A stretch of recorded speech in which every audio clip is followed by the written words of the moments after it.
actually in our side. So that means we are in the majority here.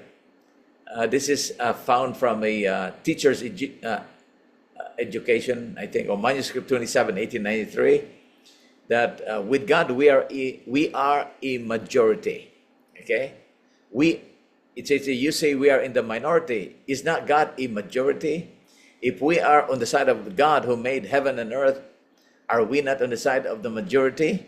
We have the angels that excel in strength on our side. In other words, we have all the angels with us, so we are in the majority. Here in this world, we are in the minority. Yes, we are in the minority. But when Jesus comes, when all the angels are with us, we will be in the majority. Okay? So we should not be discouraged that even though we are only few here, but we will become majority when Christ comes. Now in Matthew 13, this is the text that I was referring to. A lot of people try to justify that, but Jesus said that we are to grow together until, grow together, the wheat and the tares. They are supposed to grow together.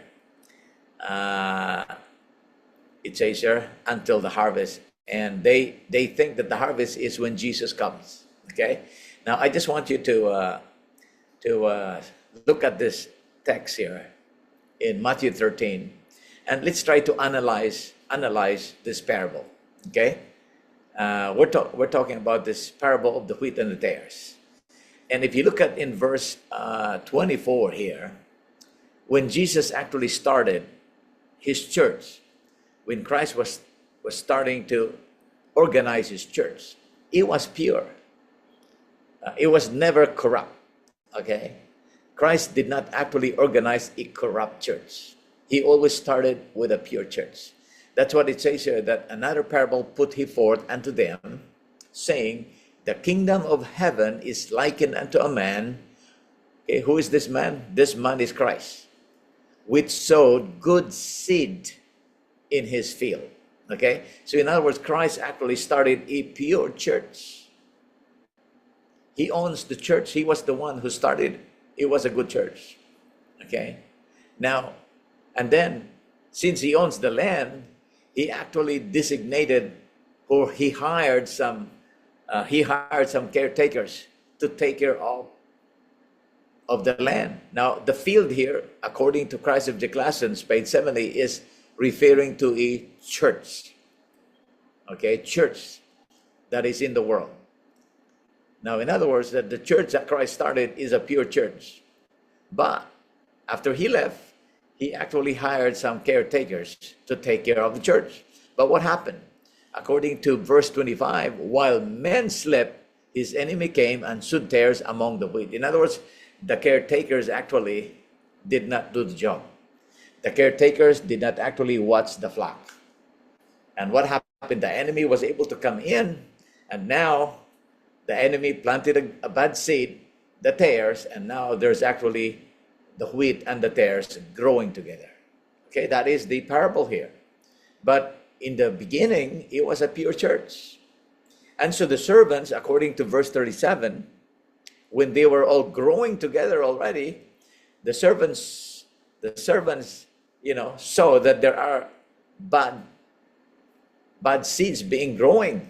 Why? Because it says here that, so the servants of the householder came and said unto him, Sir, didst not thou sow good seed in thy field? From whence then hath it tares?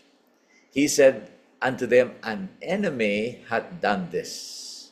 See that? The enemy had done it. The servant said unto him, wilt thou then that we go and gather them up? So why don't we go and pull out those bad seeds, But Jesus said, nay, while, it says here, he said, nay, lest while ye gather up the tares, ye root up also the wheat with them. So, according to verse 30, it says here, let them grow together until the harvest. And in the time of the harvest, I will say to the reapers, gather ye together first the tares, and bind them in bundles to burn them, but gather the wheat into my barn. So Jesus said, why don't you leave them first for the moment? Let them grow, let them become ripen, and then that is the time that we're going to harvest. We're going to separate the two. Okay. Now we know that the good seeds represents the children of the kingdom. If you look at in verse 38, that the good seeds are the children of the kingdom, and the tares are the children of the wicked one. Remember that in 2 Corinthians, okay? Remember in 2 Corinthians, we are actually being admonished that light and darkness, okay, do not go together, right? What fellowship had light with darkness? What communion with Belial? We cannot yoke up with those who are unbelievers. That's what it says there, right? 2 Corinthians 6:14-18. So in other words, the principle must be applied here, that light and darkness should not be going together. But this time, the wheat and the tares are actually growing together. So in other words, there is a time that the Christians are actually growing and being ripened, but they're not going to be growing until Jesus comes. It says there that let them grow together until the harvest. The question is, when is the harvest? Okay. Remember that there is always a harvest when there is a message being proclaimed. Okay. That's the reason why people are being converted. People are converted from the Catholic to another church. Why? What actually harvests them? It is because of the message. So when there is a message being proclaimed, there is always a harvest. Okay, but they say that no. But once you are in the denomination already, you remain there.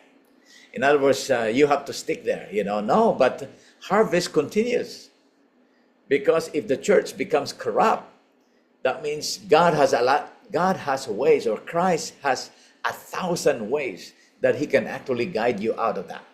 Okay, that's what Jeremiah 33:3, right? That He has 1,000 ways that He can actually guide and lead you to Him. Okay, so let both grow together until the harvest. And if you look at here in verse 39, if you analyze the text here, when is the harvest? It says here, they think that the harvest is when Jesus comes. In other words, the wheat and the tare should be together when Jesus comes. But does it say here that the harvest is when Jesus comes?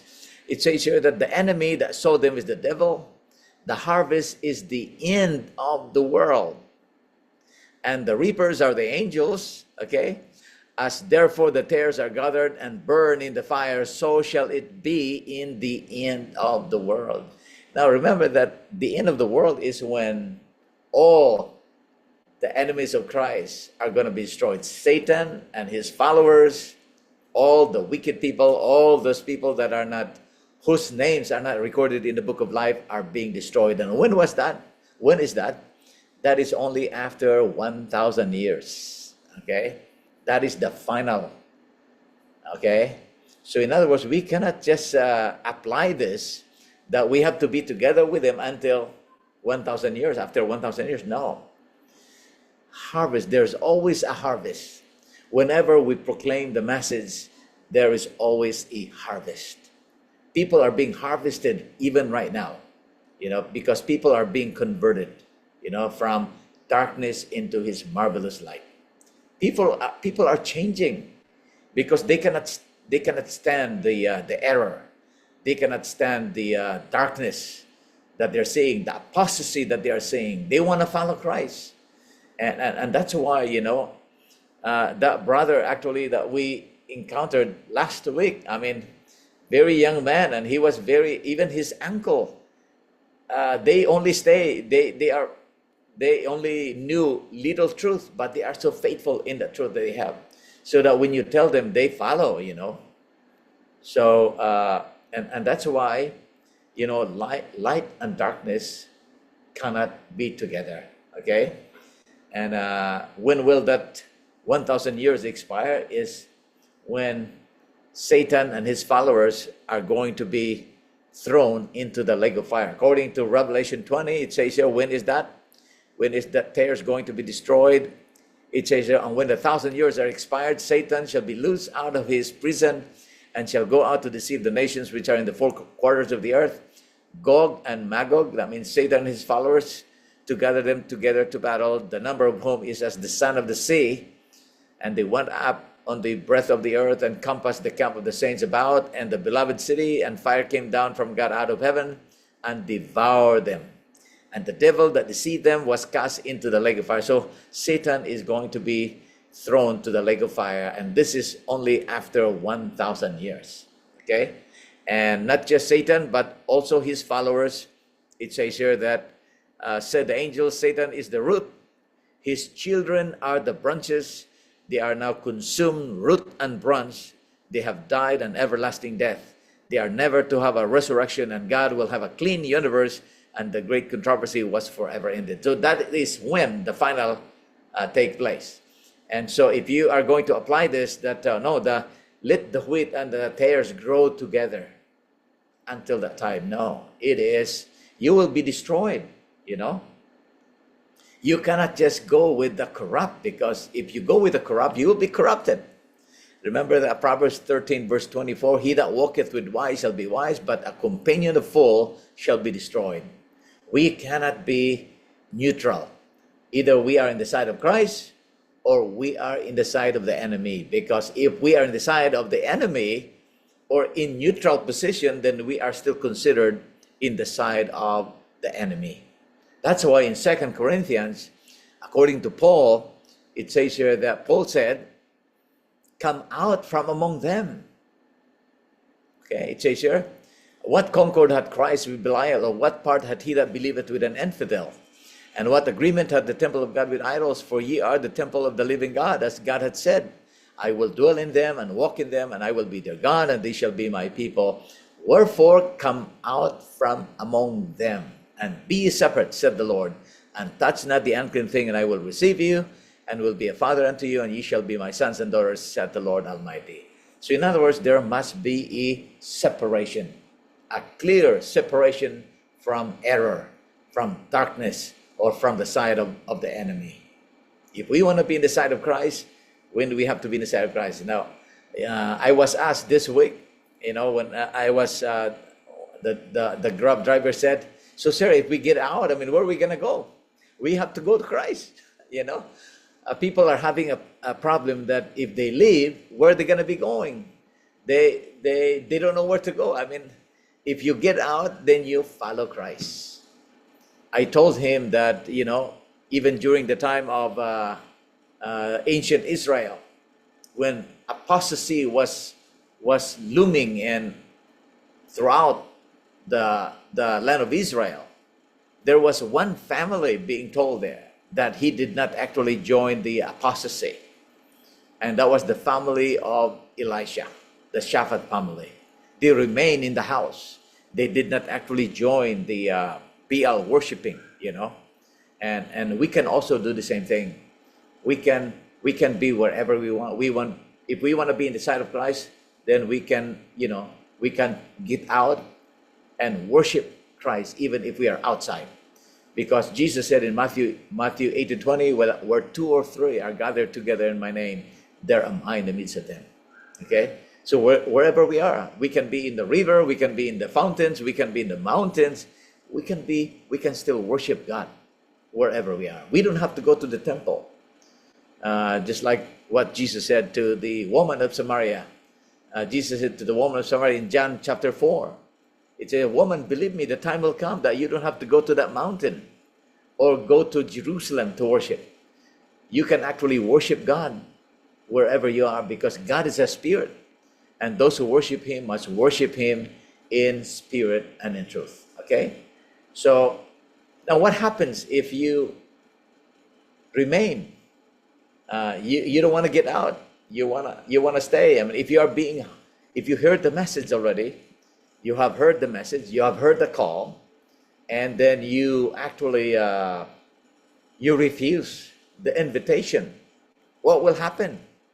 Okay?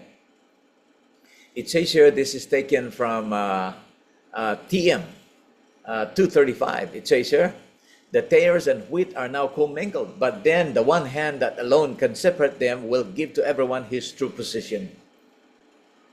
Remember that we are not the ones doing the separation here.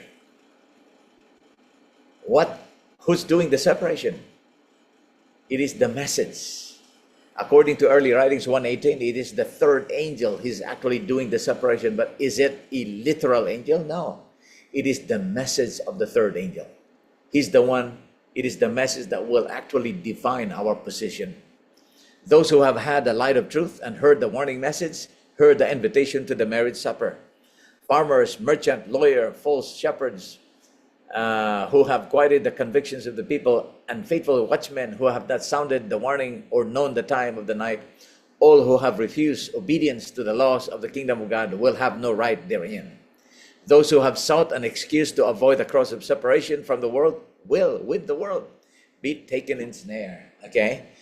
They mingled with the tares from choice, like drew to like in transgression. It is a fearful assimilation. So if you avoid the cross of separation, you will be with them. You will be ensnared, and you will be destroyed along with the enemy. Because, sometimes we think that God is not going to destroy the righteous and the wicked. He will. He will destroy.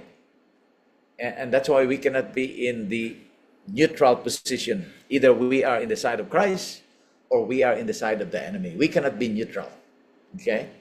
We cannot be neutral. It says here in volume 3 of the testimonies, those who will not act when the Lord calls upon them, but who wait for more certain evidence and more favorable opportunities, will walk in darkness, for the light will be withdrawn. The evidence given one day, if rejected, may never be repeated. See, if you are being inspired, you have heard the invitation, and still you remain neutral, what's going to happen?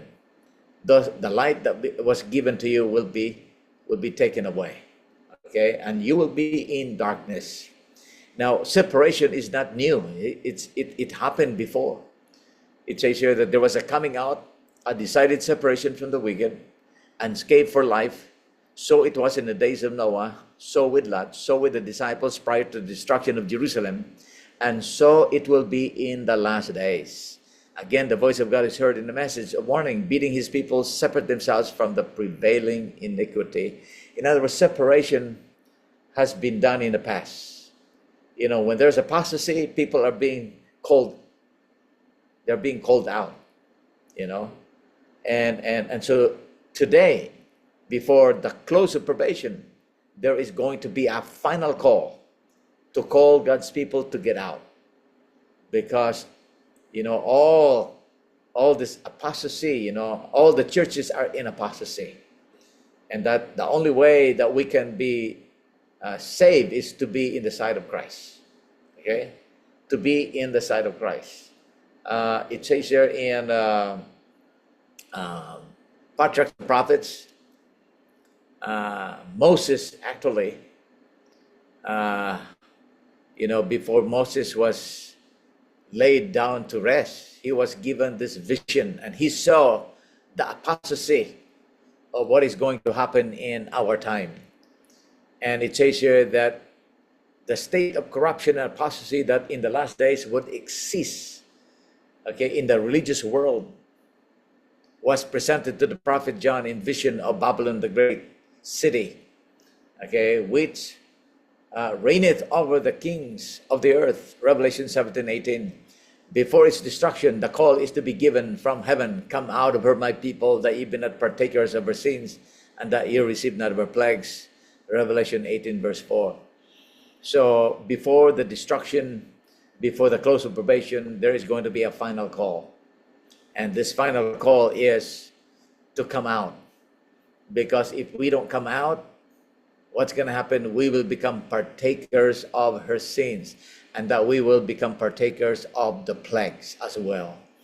And that's what it says here in Ezekiel 21, verses 1 to 3 and verse 6.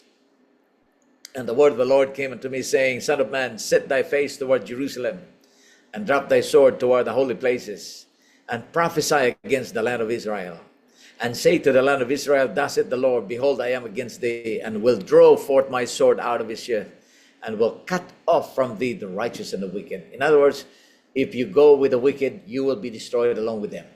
The righteous and the wicked will be destroyed. That's why it says in verse 6, sigh therefore, thou son of man, with the breaking of thy loins, and with bitterness sigh before their eyes. And that's why there is a final call, actually. We need to sigh. We need to, we have to proclaim. We have to warn the people of what is going to happen. The dangers of going with error, going with darkness, going with those who compromise with error. There is a corporate responsibility, because if we are with those people, then we will be destroyed along with them. And that's why it says here, there's a final call found in upward look. It's here, all are to hear the last message warning. The prophecies in the book of Revelation, chapters 12 to 18, are being fulfilled. In the 18th chapter is recorded the very last call to the churches, and this call is now to be given. This is the final message. This is the message of the loud cry, to get out from all churches that are in apostasy. And if we don't heed this call, if we don't actually take our side in the side of Christ, then we will be destroyed along with the wicked. And that's why in Revelation 18, what is the final call in Revelation 18? It says here that, and after these things, I saw another angel come down from heaven, having great power, and the earth was lightened with his glory. And he cried with a strong voice, saying, Babylon the great is fallen, and is become the habitations of devils, and the hold of every foul spirit, and the cage of every unclean and hateful bird. So in other words, Babylon actually is like a cage of every unclean and hateful bird. You're in a cage, you're being controlled. You're in a trap. You don't have no freedom in that Babylonian church. And it says here, for all nations have drunk of the wine of the wrath of her fornications. So remember that Babylon the Great is Rome, and Rome has daughters. If Rome is a church, that means her daughters must represent also churches that cling to her doctrine. So that's why, according to John, it says here, all nations here represent churches or denominations. They have drunk. And it says here, and verse 4, and I heard another voice from heaven saying, come out of her, my people, that ye be not partakers of her sins, and that ye receive not her plagues. For her sins have reached unto heaven, and God hath remembered her iniquities. So that's why there is a final call. And now we are now living in this final call. And it's up to us. It's our decision if we have to heed this loud cry message. And if we just ignore it, then what's going to happen? We will become partakers of the sins of the church. And that if we become partakers, then we will also partake of her plagues. We will partake of her plagues. And that's why we have to make sure that we are in the side of Christ. And my last quotations that I'd like to bring is, this is taken from the Volume 6, Review and Herald. It says here, you are exhorted to touch not the unclean thing, for in touching this you will yourself become unclean. It is impossible for you to unite with those who are corrupt and still remain pure. What fellowship hath righteousness with unrighteousness? And what communion hath light with darkness? And what concord hath Christ with Belial? God and Christ and the heavenly host would have man know that if he unites with the corrupt, he will become corrupt. Ample provisions has been made that we may be raised from the lowlands of the earth and have our affections fastened upon God and upon heavenly things. So we cannot actually, we cannot say that, if we unite with the corrupt, we will remain pure. No. If we are united with the corrupt, we will become corrupt as well. And then if we are being corrupted, that means we will be destroyed along with them. Remember that the wrath of God, the final warning being given to us by the third angel's message, that whosoever worship the beast, his image and receive the mark of the beast, they will receive the wrath of God. And what is the wrath of God? That is the 7 last plagues. And so in order for us to get out of that, we have to be in the side of Christ. And we cannot be neutral, because neutrality in our time is being considered as a grievous crime. And so I hope and pray that we will remain in the side of Christ, that we should not be found in the side of the enemy, but in the side of Christ. So that ends my study, and I hope and pray that we learned something and we've been blessed.